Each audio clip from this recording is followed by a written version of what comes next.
Hi guys, welcome to Vibe Learning. இன்னைக்கு நம்ம 10th Maths Chapter 1 Exercise 1.4ல 6M பார்க்க போகிறோம்.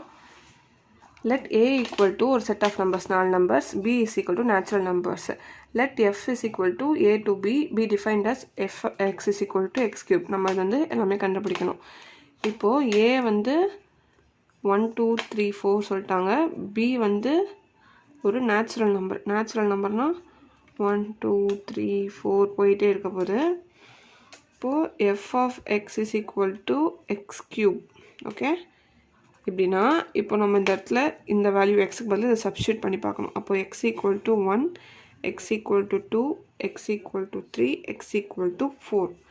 அப்போது f of 1 equal to 1 cube 1, f of 2 equal to 2 cube 8, f of 3 equal to 3 cube 27,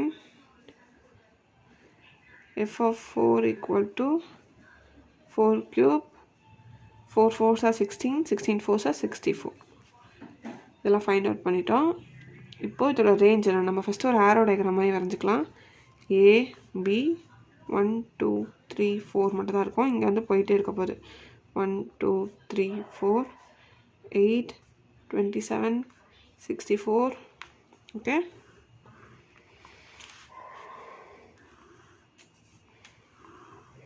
இப்போ 1 இருக்கிறப்போ 1, 2 இருக்கிறப்போ 8, 3 இருக்கிறப்போ 27, 4 இருக்கிறப்போ 64. இதோட ரேஞ்ச் என்னன்னு கேட்குறாங்க. ரேஞ்ச்னால் என்னது, எப்பயுமே கோட் டொமைனில் இருக்கிற எந்த எலமெண்ட்லாம் மேப் ஆகிருக்கோ அது மட்டும் தான் ரேஞ்ச். அதாவது இது மட்டும் தான் range. 1, 8, 27, 64. Next identify the type of the function. இது என்ன ஃபங்க்ஷன், இங்கே இருக்கிற எல்லா எலமெண்ட்ஸ்க்கும் வந்து இமேஜ் இருக்குது. So it is a 1-to-1 function. அதுக்கப்புறம் ஆன் டு ஃபங்க்ஷன் கிடையாது. ஆன் டு ஃபங்க்ஷனாக இங்கே இருக்கிற எல்லா எலமெண்ட்டுமே மேப் ஆகிருக்கணும், இல்லை விட்டு தான் மேப் ஆகிருக்கு. அப்போ அது வந்து இன்டு ஃபங்க்ஷன். ஸோ அவ்வளோதான். தேங்க்ஸ் ஃபார் வாட்சிங்.